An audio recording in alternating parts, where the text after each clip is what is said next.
Ya, Assalamualaikum warahmatullahi wabarakatuh dan selamat sejahtera.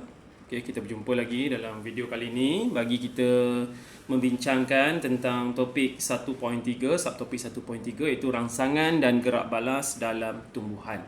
Okay, rangsangan dan gerak balas dalam tumbuhan. Sebelum ni kita berbincang tentang rangsangan dan gerak balas pada manusia ataupun pada haiwan.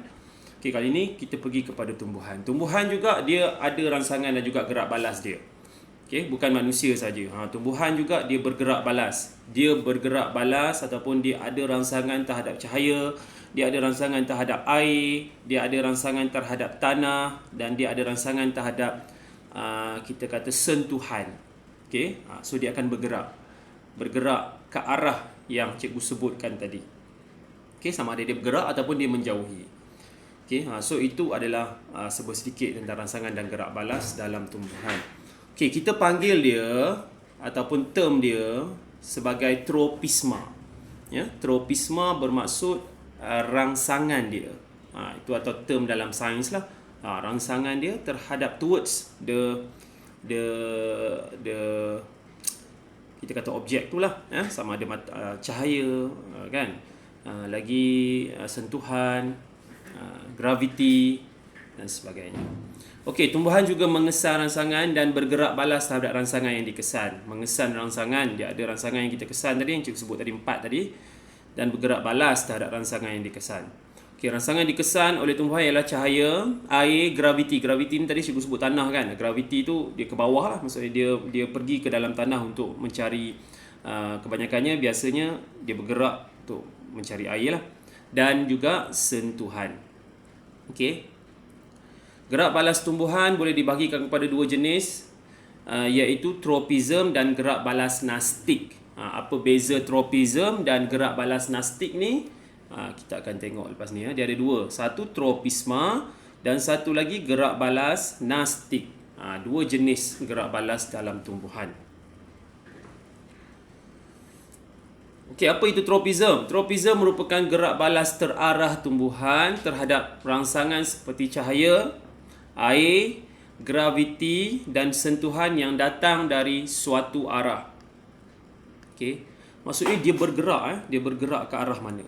Ya, kalau cahaya, kita punya pucuk kita ataupun kita panggil daun kita bergerak ke arah mana? Batang kita bergerak ke arah mana? Batang kita akan bergerak ke arah cahaya. Manakala kita punya akar kita akan menjauhi cahaya. So akar kita akan bergerak ke bawah tanah, kan. So dia menjauhi cahaya. So itu pergerakan dia. So dia akan bergerak. Sama ada dia menjauhi sesuatu ataupun dia dekat dengan sesuatu rangsangan itu. Okey, itu bermaksud tropism tadilah. Okey, bahagian tertentu pada tumbuhan akan tumbuh ke arah atau menjauhi rangsangan yang dikesan. Ya, bahagian tu yang cikgu sebut tadi itulah, sama ada pucuk. Pucuk itu termasuklah batang dia, kan. Pucuk dan juga akar. Itu bahagian yang biasalah. Dan juga rangsangan tadi ada 4 tadilah. Rangsangan cahaya, air, graviti dan sentuhan. Dia akan tumbuh menjauhi ataupun dia mendekati rangsangan itu. Okey, kemudian bahagian tumbuhan yang tumbuh ke arah rangsangan dikenali sebagai tropism positif. Kalau dia pergi kepada rangsangan itu, so kita panggil dia sebagai tropism positif. Kalau dia menjauhi daripada rangsangan kita, contoh kalau dia menjauhi cahaya matahari tadi, akar menjauhi cahaya matahari, so kita panggil dia sebagai tropism negatif. Okey. So kalau dia menjauhi, tropism negatif. Negatif ni maksudnya dia bergerak ke arah yang berbeza daripada rangsangan itu.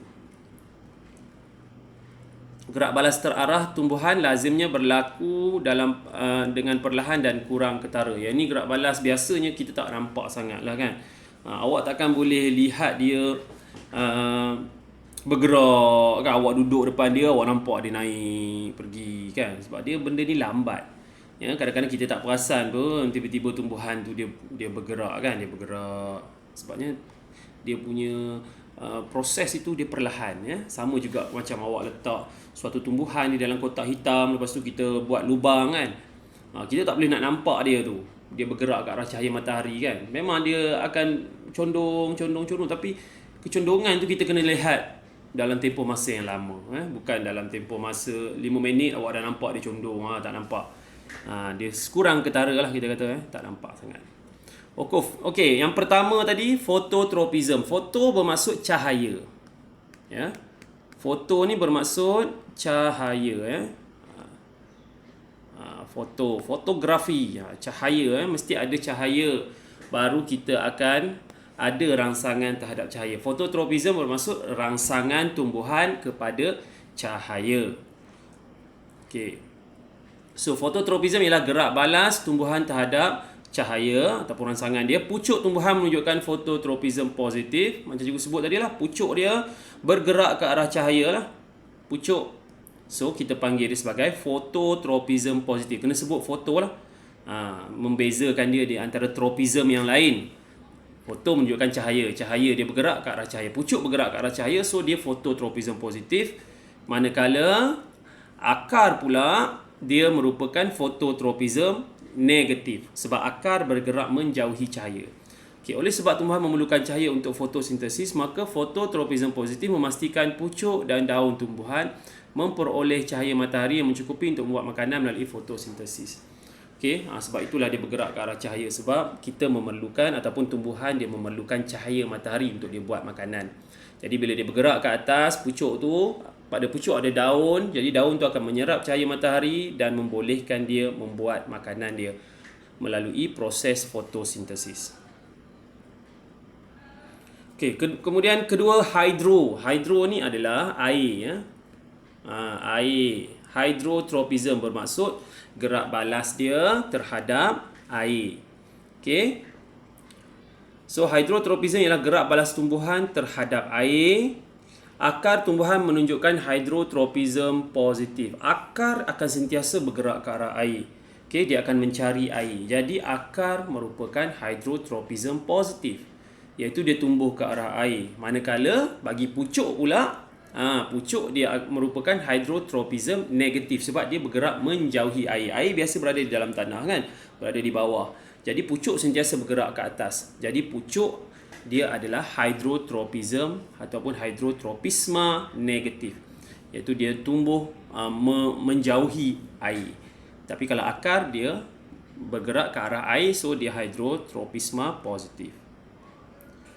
Hydrotropisma positif ni membolehkan akar tumbuhan mendapatkan air untuk menjalankan fotosintesis dan garam mineral terlarut untuk terus hidup.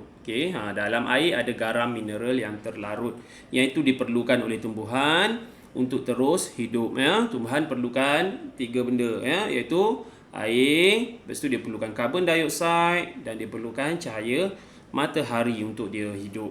Betul? Okey. Kemudian geotropism. Geo ni adalah graviti ya. Graviti. Geo ni berkaitan dengan tanah lah geografi, kita kaji tentang bentuk muka bumi kan. Geologi, mengkaji tentang tanah. Ni geo lah. Geo ni adalah bahagian bawah tanah kita, sama ada dia graviti ke, dia berkaitan dengan tanah. Okey, kalau geo adalah dia punya gerak balas dia terhadap graviti. Graviti ni bermaksud akar dia akan bergerak ke arah graviti. Akar. Jadi akar merupakan geotropisma positif. Akar positif. Geotropisma positif. Manakala bagi pucuk pula dia menjauhi daripada, dia semakin tinggi. Dia semakin jauh daripada tanah ataupun dia semakin jauh dengan kita punya graviti. So kalau pucuk dia geotropisma negatif. Okey. Geotropisma ialah gerak balas tumbuhan terhadap graviti. Akar tumbuhan menunjukkan geotropisma positif, tumbuh ke bawah mengikut arah graviti. Geotropisma positif ini membolehkan akar tumbuhan tumbuh jauh ke dalam tanah untuk mencengkam lalu menstabilkan kedudukan tumbuhan ini pada tanah. Okey, membolehkan akar tumbuhan tumbuh jauh ke dalam tanah dan mencengkam, menstabilkan. Jadi pentingnya akar untuk tumbuh bergerak ke arah geotropisma positif ini supaya dia boleh mencengkam bagi menguatkan pokok itu kan. Pokok tu tak tumbang ke, pokok tu lebih kuat lah bila dia bergerak ke arah graviti. Okey, pucuk tumbuhan pula menunjukkan geotropisma negatif, iaitu tumbuh ke atas menentang arah graviti ya. Ini cikgu dah terangkan.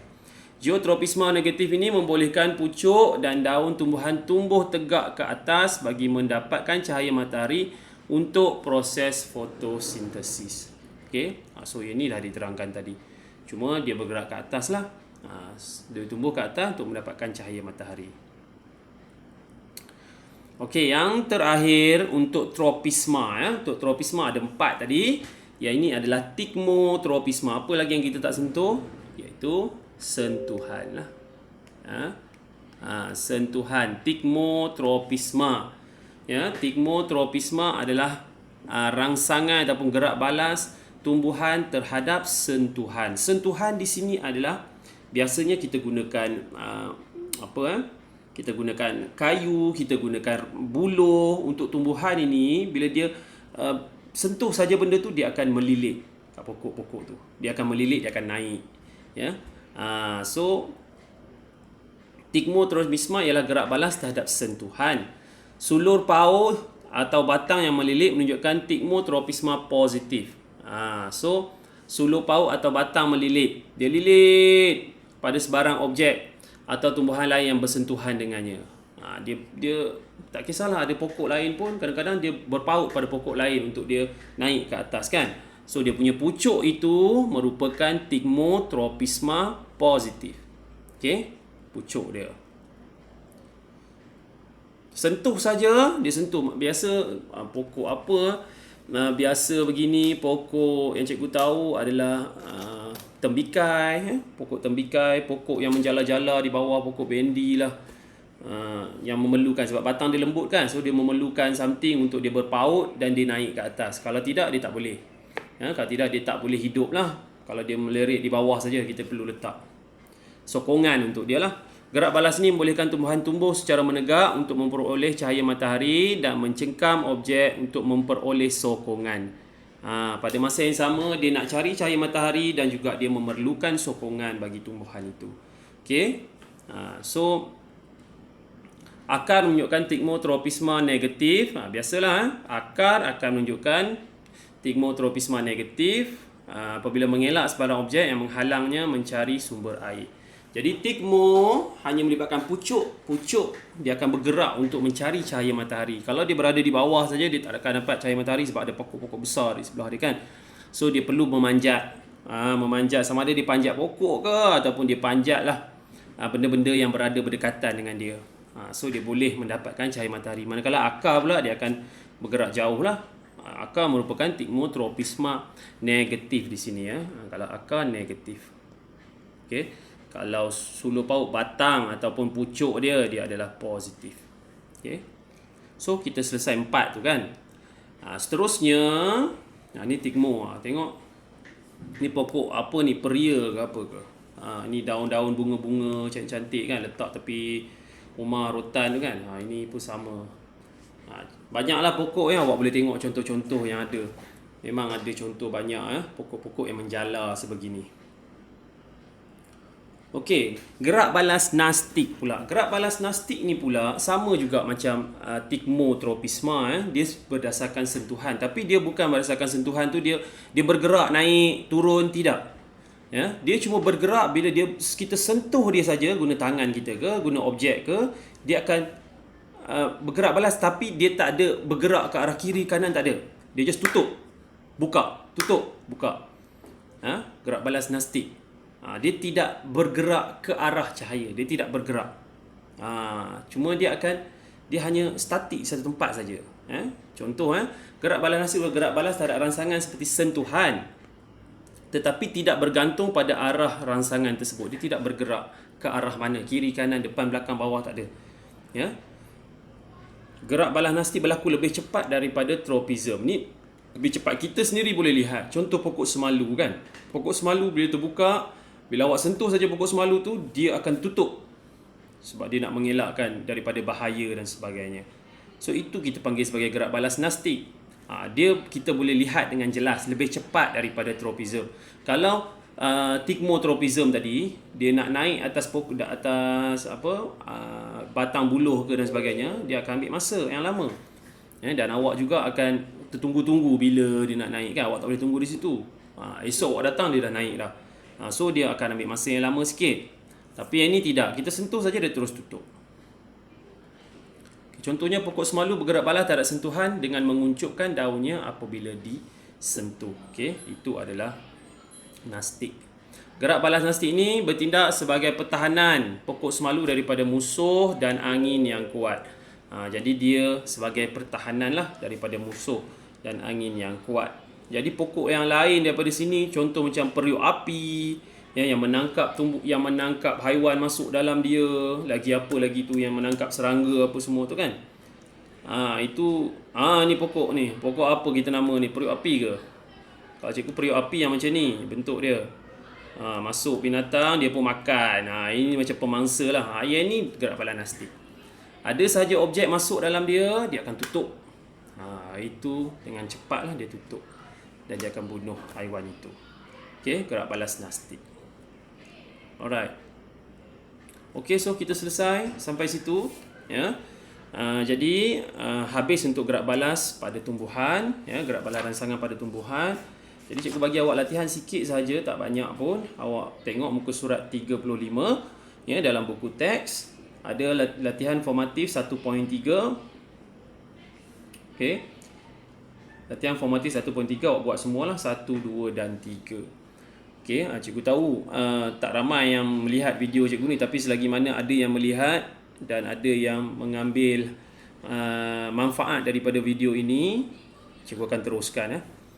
Terima kasih kepada yang ikut PNP cikgu dan juga yang buat latihan cikgu. Terima kasih banyak.